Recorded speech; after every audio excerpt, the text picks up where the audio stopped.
Hi hello மக்களே, இன்றைக்கி நம்ம என்ன பார்க்க போகிறோம்னா ஃபைட்டர் ப்ரீடிங்கை பற்றி தான் பார்க்க போகிறோம். ஃபைட்டர் ப்ரீடிங்க்கு மெயினானது என்னென்னு பார்க்கலாம் வாங்க. மெயினானது நம்ம ஒரு மேல் ஃபைட்டர் எடுத்துக்கோம். எவ்வளோ கலராக எவ்வளோ அழகாக இருக்குதுன்னு பாருங்கள். நெக்ஸ்ட்டு ஃபீமேல் ஃபைட்ரு எவ்வளோ பல்காக இருக்குது பாருங்கள்.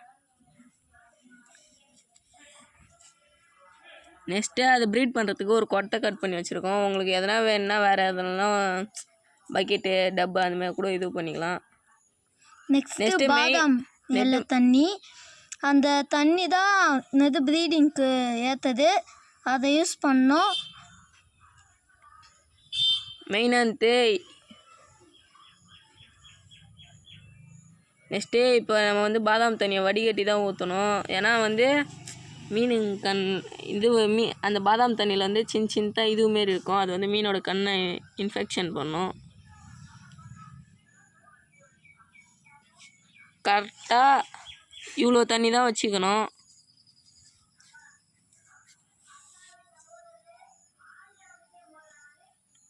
மேலே அந்த தண்ணியில் விட்டுடணும். 1 மணி நேரம் கழித்து ஃபீமேலை ரிலீஸ் பண்ணணும்.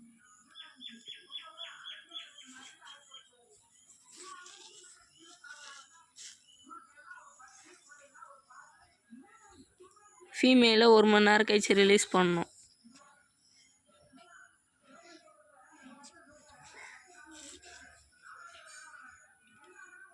இப்போ அதுக்கு தேவையானது ஒரு பாக்ஸ் ஷேப்பில் ஒரு பேப்பர் ரெடி பண்ணி அந்த தண்ணியில் வச்சிட வேண்டியது தான்.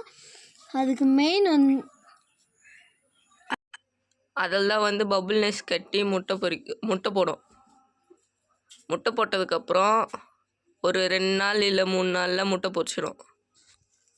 முட்டை பொரிஞ்சதுக்கப்புறம் 2வது நாள் இல்லை 3வது நாளில் ஃபீடிங் பண்ண ஆரம்பிச்சிடலாம்.